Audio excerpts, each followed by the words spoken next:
Welcome to the Next Gen CMO podcast, where we sit down with seasoned CMOs and emerging talents in sales and marketing to explore the wins and occasional losses that shape today's leaders and the strategic maneuvers that can help propel you to the forefront of B2B marketing.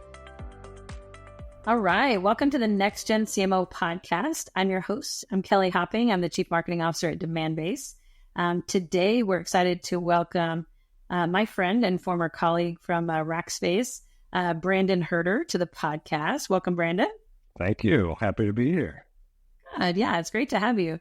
Brandon's a product-focused marketing executive. He's had over 25 years of extensive experience across strategy, execution, primarily sitting in the B2B tech space. So we're excited to learn more from him about the power of AI, being new in the CMO seat, the lessons he's learned along the way that influence the way he leads today. So we're going to dig in. You ready? Yeah, for sure. And by the way, every time I hear my bio, it just incredibly aggravates me on thinking how old I am, how long I've been around. There is value to that, I suppose, but it just makes my body ache a little bit sometimes when I have to listen to that. And so I feel every morning when I climb out of bed and I think, all I did was sleep. Why am I injured? Like, I woke up with a sore back when all I did was go to bed last night. Yeah, 25 years gives you credibility and reminds us that we were... I heard something say the other day, it's totally off script. I heard somebody say that if Back to the Future was filmed today, oh my God, and they went back like the same number of years to 1955, it's 1994, which was like... Oh my God, please. Yeah. Yeah, that's not even cool. Yeah, those are the old film. Well, cool. Well, tell us about you. So you're new to the CMO role recently at Element451. I'd love to hear about that. But leading up to that, tell us your story. How did you get where you are? Yeah, well, 25 years ago, I kind of started my B2B tech journey. And matter of fact, before that, I was selling like pressure-sensitive labels that you'll find on products at the grocery stores. So hidden talent, I can walk through a Fry's or a Kroger and actually tell you what kind of substrate the label is on some of these packaging just by feeling it a little bit. And if it stretches a certain way, it's a certain plastic. If you can tear it, it's a paper. So, hey, if you ever need to know. I mean, you should add that to your LinkedIn profile. That's pretty interesting. I should add that. But in any case, I started my B2B tech marketing journey with probably one of the biggest B2B tech firms at the time, and maybe still today, IBM. So I really cut my teeth there in product marketing and started my journey there. The beautiful thing, I am in fully bought in and love startup land where I am today, and we'll get to that. But the beautiful thing of working for some of these big technology companies is that there's a breadth of opportunity for you to go do a lot of different things.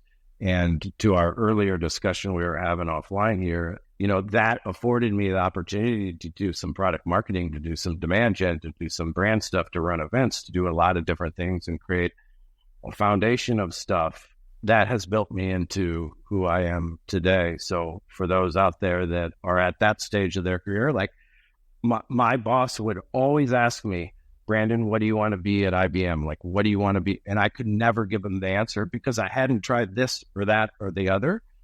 So while I felt bad not being able to say, because sometimes they need your path to be able to help you get to your path. But my path was like, whew, all over the place. But it laid the foundation for where I'm at today. So IBM, about 10 years, took me to Rackspace where we met, worked together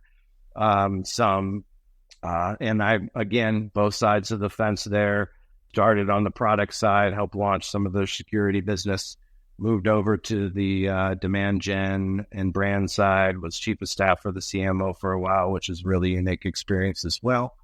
And then from there, I started continuing downstream, if you will, and joined a company called Ignite, based in Mountain View, California. They were and still are a pre-IPO startup, probably about 250 million in revenue today. They asked me to come in and build their product marketing function. They thought they did it, but they knew they didn't do it very well if they thought they did it.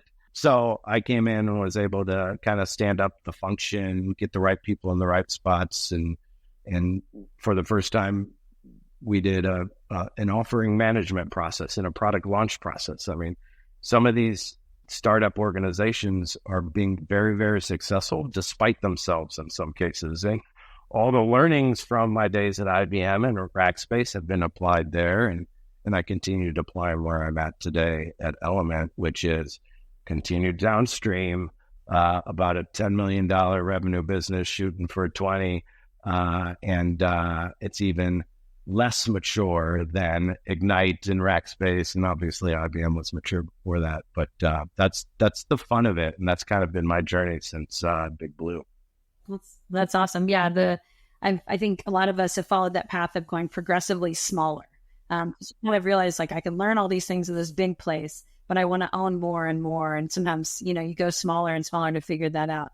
So I have a lot of questions in everything you just said. One is so.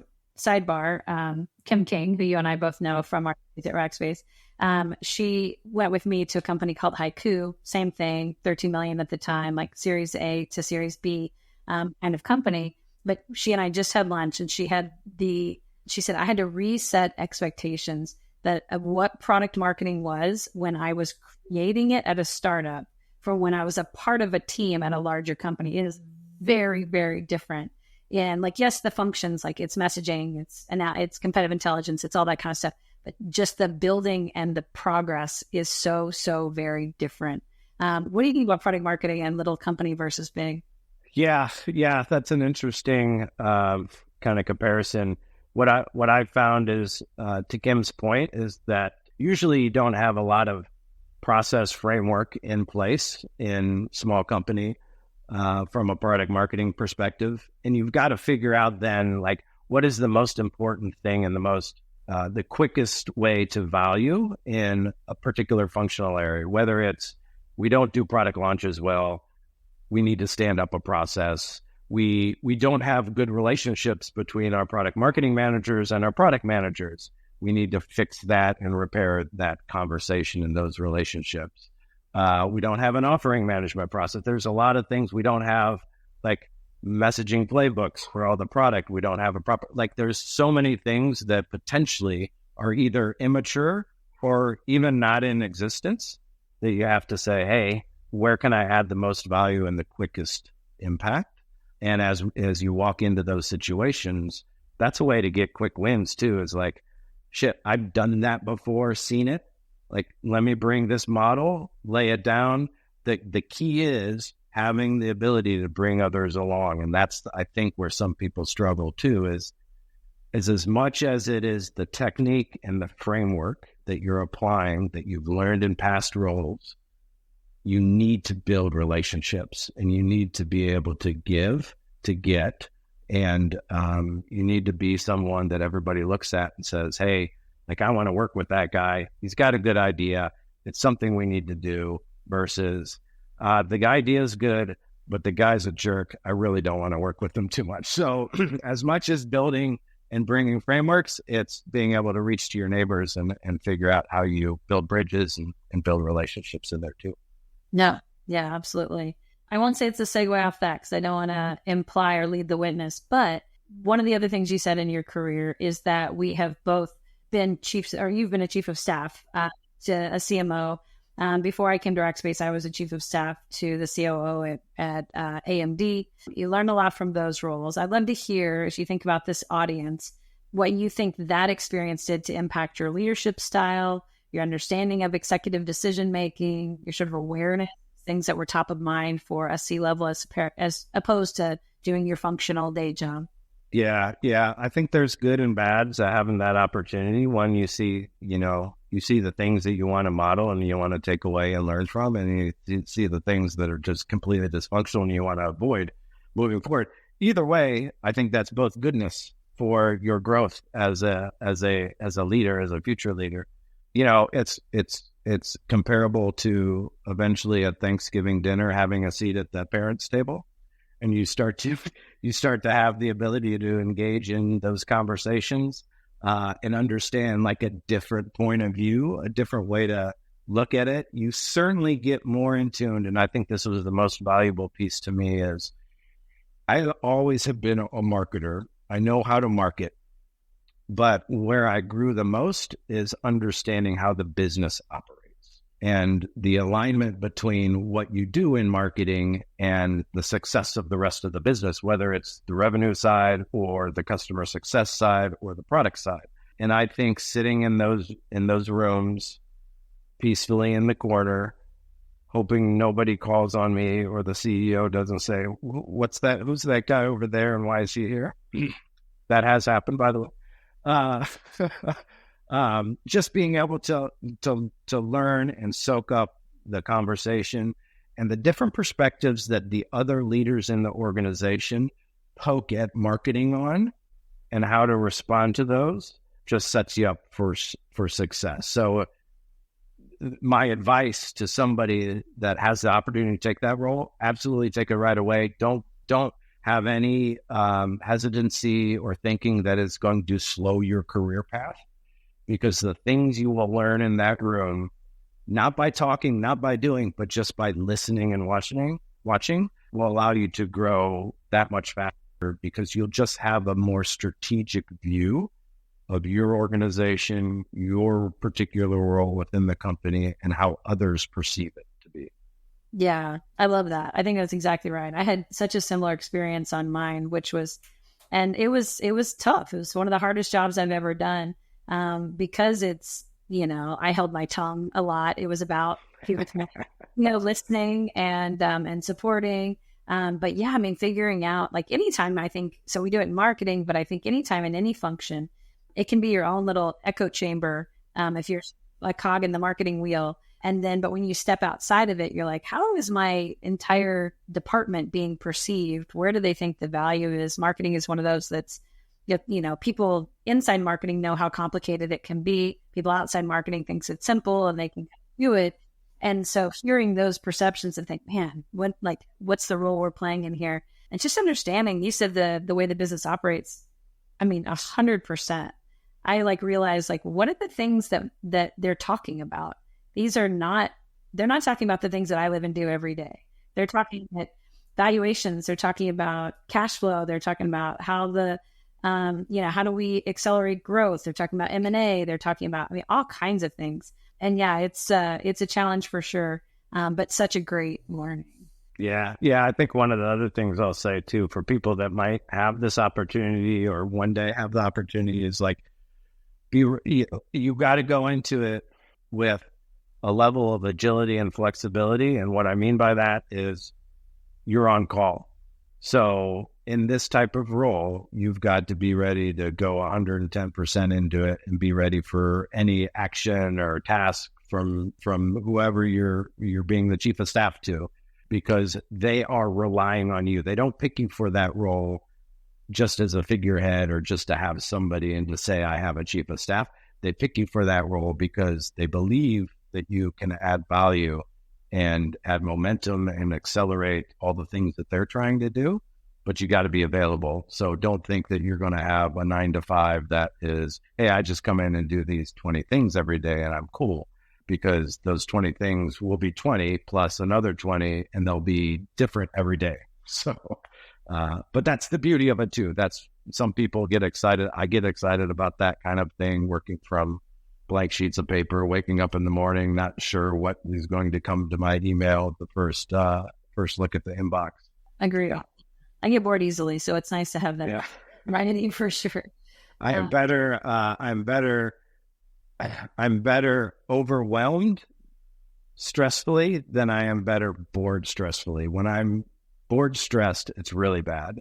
When I'm overwhelmed stressed, it's not as bad. Yeah. There's some engagement for sure too. That's right. Cool. Well, I love that. Okay. So you've been now in your current CMO role for about 4 months, 5 months, somewhere in there. Tell me about your experience. Was it what you expected? Have you been surprised by anything? Is it easier, harder? What's your thoughts so far? I think that in my previous role, not at the CMO level, but right beneath, running product marketing for a startup, I thought I was going fast there. when I got into this role at a smaller stage company, the speed was exponential to what I thought fast was. Like, we were making this, within the first 30 days of me joining, we decided to move from one single platform to 3 packages, get up a good, better, best pricing structure on the website, which we didn't have before, enable the whole team, launch a new packaging structure, price it all out. And we did that in about 30 days. Like, I couldn't get website updates done in 30 days in my previous job. And I can only imagine some of the larger companies being able to do that. But certainly the speed took me by surprise right away, but I have kind of quickly settled into it, just kind of the cadence of it. One of the things I think I would have liked to know more about and spent more time in my decision-making process, in the interviewing process. This went fairly quickly. Somebody reached out to me from one of the investors of the company, and they're local here where I live in North Carolina. So I met the CEO and founder for coffee, met the CRO and the chief operating officer probably within the next 2 or 3 days, and it went really fast. I don't think I had a good gauge on, like, not relationships, but personalities.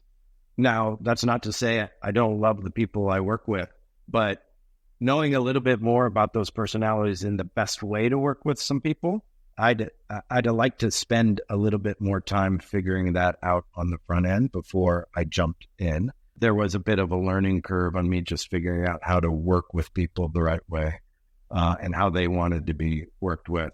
And then I think lastly, I would have done especially at this scale of the company, I had an opportunity to do a much better inspection of work product, if you will.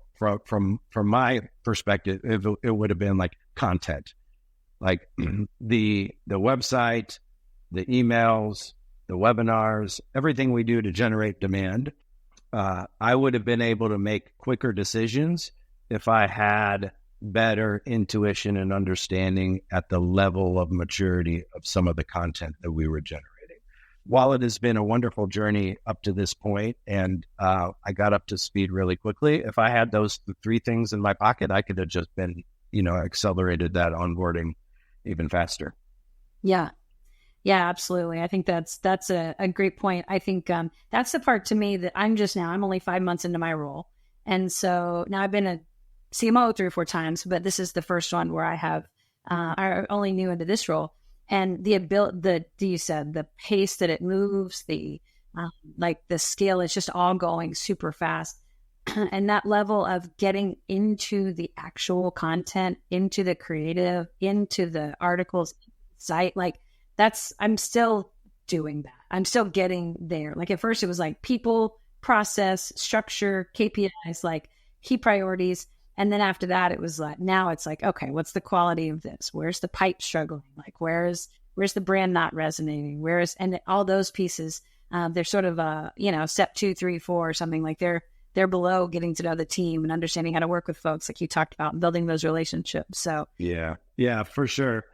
And especially for people that are at the cusp. So there is this thing, and I think everybody recognizes it, called imposter syndrome. It's real. I will tell you, it's not a bad thing. Actually, it's probably a very healthy thing, because if you walk into the role thinking that you know everything and you're the best at what you do, you're wrong. You're immediately wrong, because you don't. Because every business is different. Every personality is different on the board, in the executive room. You always have to have a healthy level of shit. Am I really able to do this? And if you don't, I think you're probably not engaging in the things that will stretch you as a professional. It took me so I don't know how many, probably 15 to 20 CMO interviews I've had over the last 12 to 16 months. Strikeout. And then you get the one that says, yeah, we'd love to have you. And you're like, oh shit, you would. It's like, you finally said yes to the dance.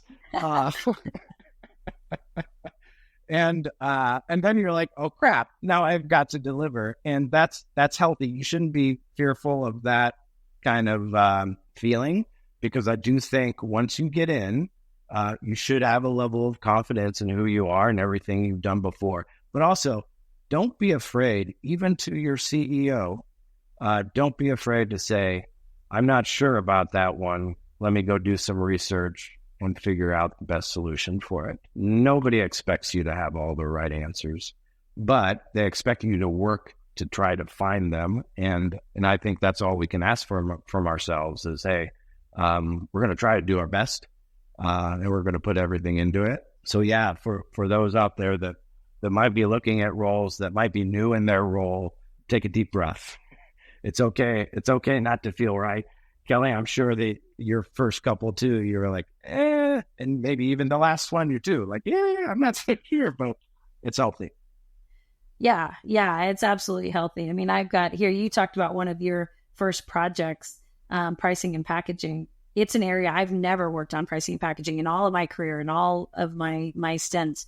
And when I got here, one of the first things they told me was, we have a major issue with pricing and packaging. And I was like, oh crap, I don't know how to do that. When I tell them that, I was like, okay, we'll figure it out. And we had just let our VP of product marketing go. And so I didn't have somebody who I could say, like, that would be their role, right? And so I spent the last 5 months interviewing VPs of product marketing, and finally found one, which is great. He's an expert in pricing and packaging, but I needed to get started. And so I finally was like, you okay if I hire a consultant that does nothing but pricing and packaging to work with me? And he was like, yes, absolutely. I was like, okay, good. Come supplement my gap in skill sets. Let's figure this out. Because, I mean, to your point, like, we don't know everything. We hopefully are resourceful enough to figure out how to solve them, whether it's from our own brain or from a nice consultant's brain or somebody else, but we get there. Yep, for sure. And I think that's one of the things too, people come into their career in all different ways. Some at the small business level and then work their way up. Others like us at the big business level and work their way down. But that's one of the benefits of being at the big business level, is that you've cultivated this network of, peers, potential employees for the future, lieutenants, agencies, consultants. There's bound to be somebody in your network that you can call up and say, hey, do you know somebody that can help me with this? Even more important to, like, for my career advice is, like, the T-skill thing. You go deep in one, but don't bury your head in the sand. You need to be able to look around. And the more you look around and poke and create relationships, that's your network. So those are the people that you go to later on and say, hey, I've never done pricing and packaging, but I know you have. So, hey, do you know anybody that I can hire in here on a contract basis? Yeah, I actually called Safet. Do you remember our pricing guy? Yes, I do. I said, hey, do you know anybody who does this? And he was like, yeah, let me send you 3 names. And that guy was one of my people. So I love it. That's exactly what I did. Check that out. Cool. Okay, so we'll switch trends a little bit and switch gears a little bit, talk about trends. So AI is a big one, right? Certainly in the world of marketing, in the world of everything. But you, especially like new in role and seeing this somewhat, but you coined yourself as once a non-believer in AI. In terms of the way it add value to marketers. But now you're a believer. Now you believe in its power. So what happened then? I don't know what happened. I guess the story is when all, like, this is so new. So only 18 and 24 months ago did AI really become a thing. It's kind of always been around, but it's been in the lab or the basement somewhere in Google's headquarters. We called it machine learning. Like, we didn't really know what it was. Yeah, exactly. Machine learning. Yeah. In my previous role, before I started where I'm at today, probably beginning of last year, we started to, as many companies are doing today, infuse artificial intelligence. Though we've already kind of were using it here and there into the platform to be able to deliver, cool and interesting use cases or value props to our clients. And at that point, I actually had a product marketing manager come to me and say, hey, there's this thing, ChatGPT, and I'm going to start experimenting writing some product blogs with it. And I'm like, I don't know, like, I'm just afraid this is going to come off really robotic, and it probably won't sound the way we want it to sound and on brand and all that kind of stuff. And we'll understand the nuances of our business. The nuances. Yeah. And I'd rather mark up your blog than mark up a robot's blog. So why don't you just sit on that for a while? Experiment if you want to, but I need you to kick out 3 more blogs before next Friday. In any case, I kind of poo-pooed it and I shut it down at that point in time. And then we go on and do our things, and I get this new role. And my boss, the CEO, is also the founder, and he also is a technologist. So he built the platform that is our 3 packages today. Beginning of last year, he jumped into the pool head first, the AI pool, and started to infuse GPT-4 and all the advanced technologies into our product as well. And one day in the office, it was probably week 2 or 3, I was chest puffed out. I came in and said, hey, we don't run campaigns here. We don't theme them. We don't have a messaging architecture. We don't really have any structure on how we go to market. So here it is. And I put it all together for him, and he's like, oh, that's good.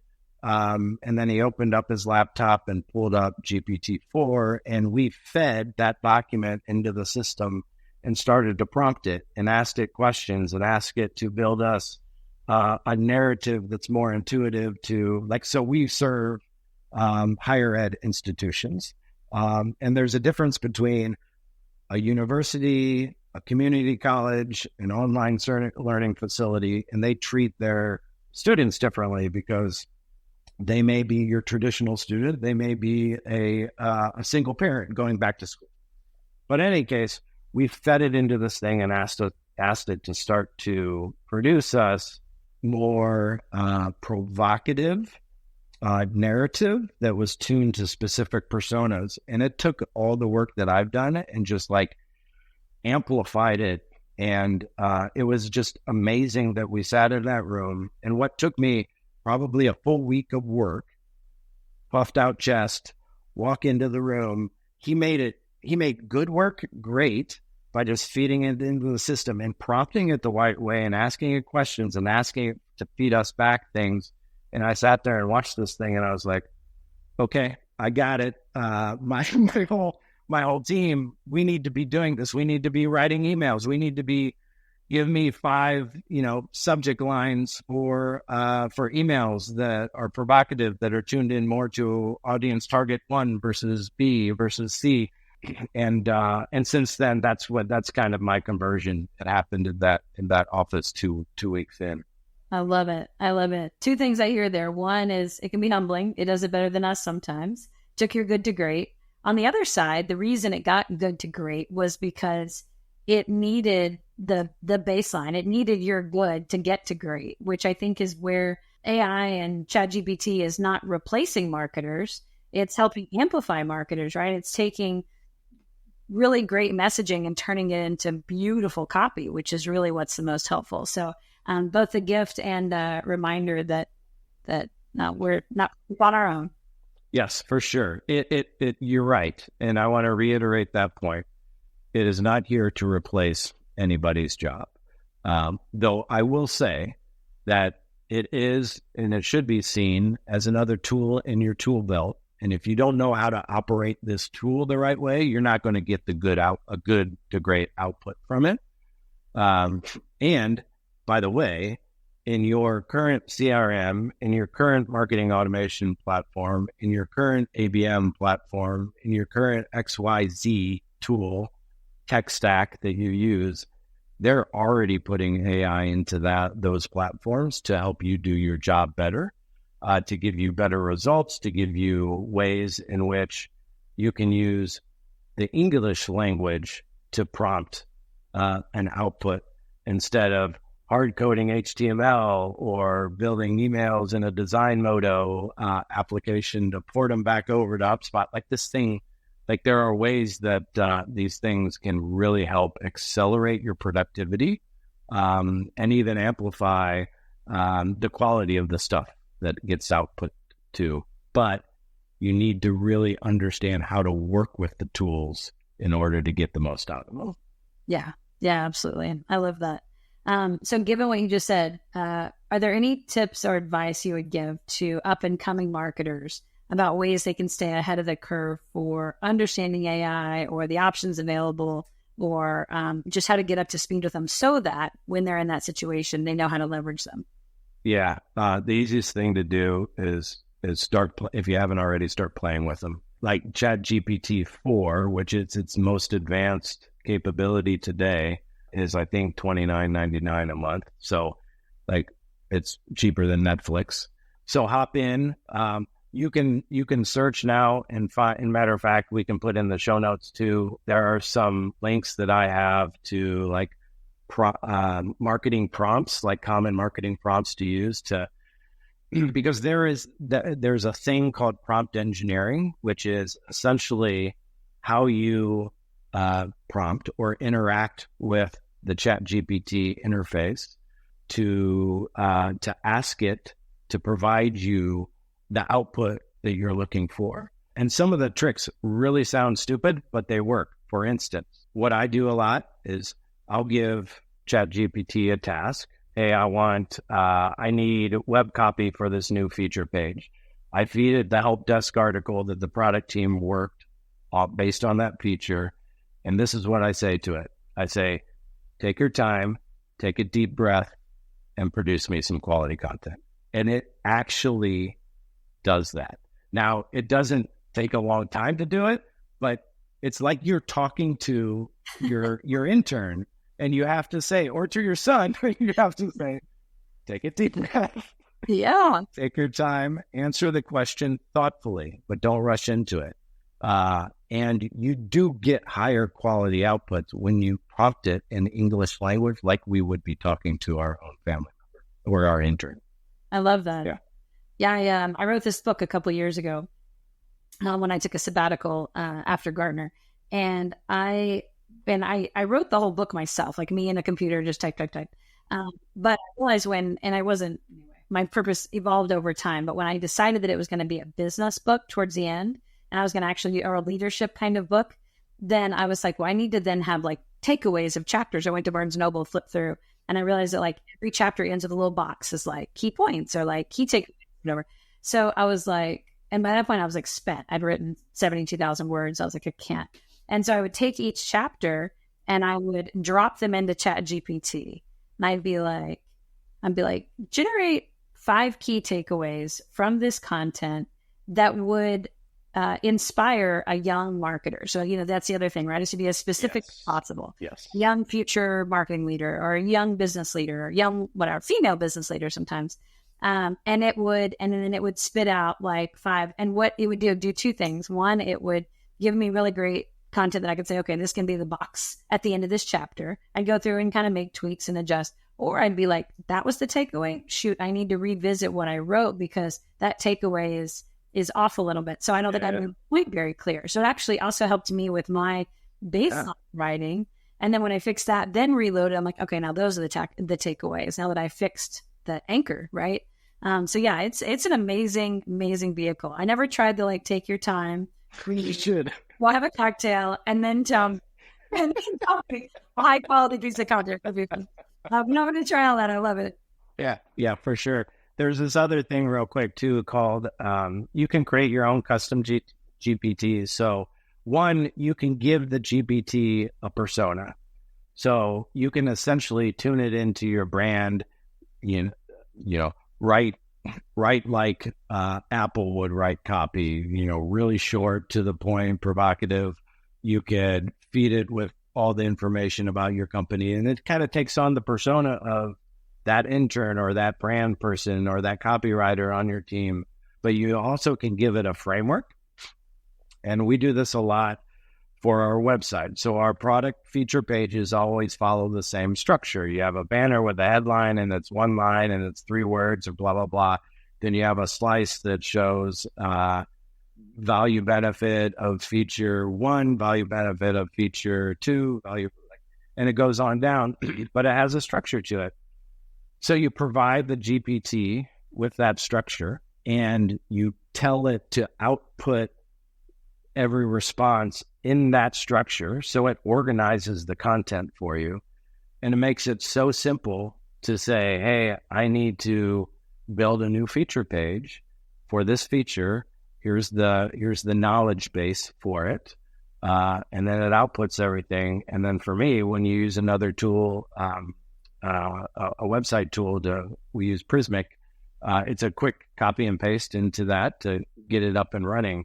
So we built a website copywriter GPT. And every time we want to write for the web, we open that up and tell it what to do.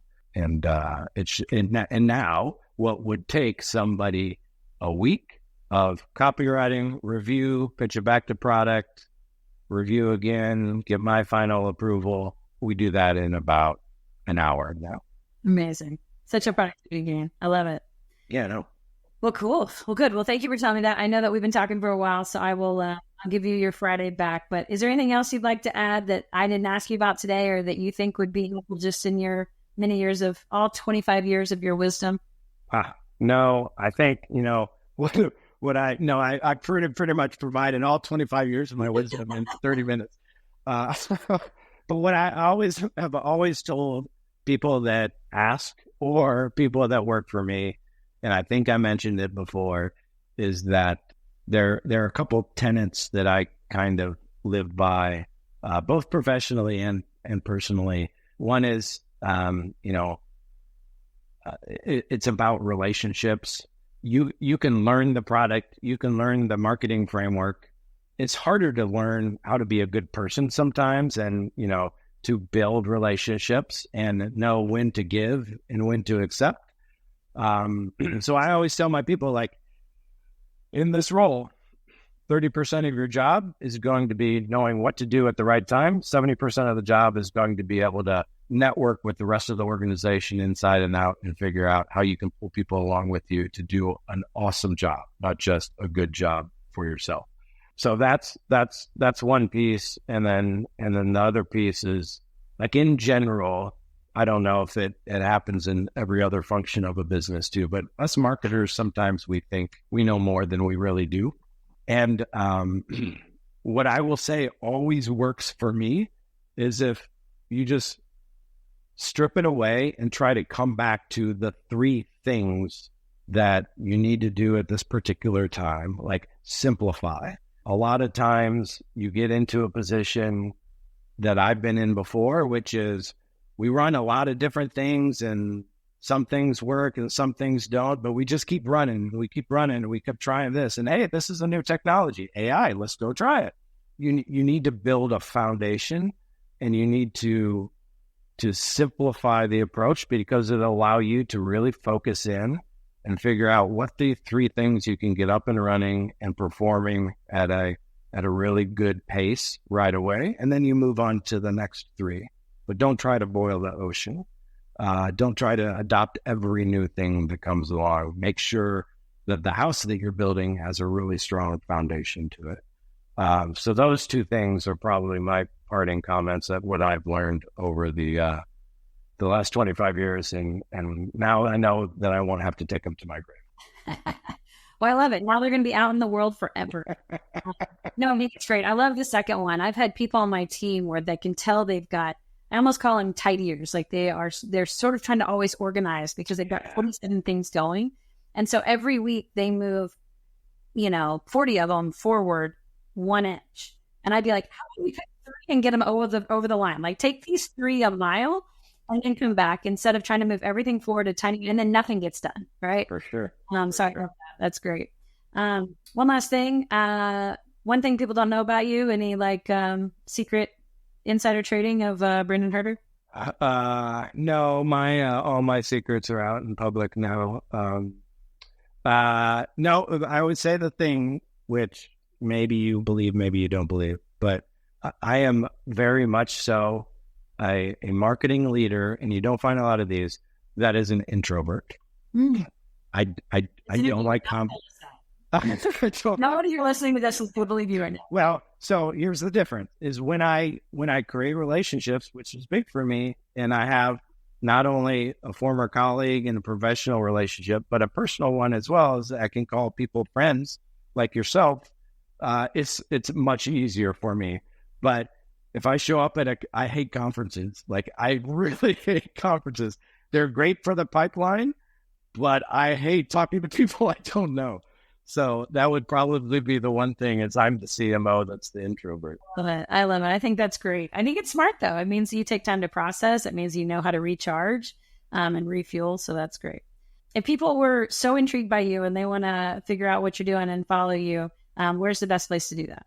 LinkedIn. It's really the only social I pay much attention to. So if you look for Brandon Herder, we put it in the show notes too. If you look for Brandon Herder with Element451, there's probably not another one. Well, I know there's not another one. So that's where you can hit me up. I will pay attention to it, and we'll respond in kind. So if you need any advice, if you need some additional context or pointers, more than happy to help anyone that needs some help. Awesome. Just don't invite you to a conference, right? Don't invite me to a conference. Awesome. Well, cool. Well, thank you so much for being here. It was so great to catch up. I hadn't seen you in a while, so it's good to connect. For sure. I enjoyed it a bunch. Thank you much, Kelly. Thanks, Brandon.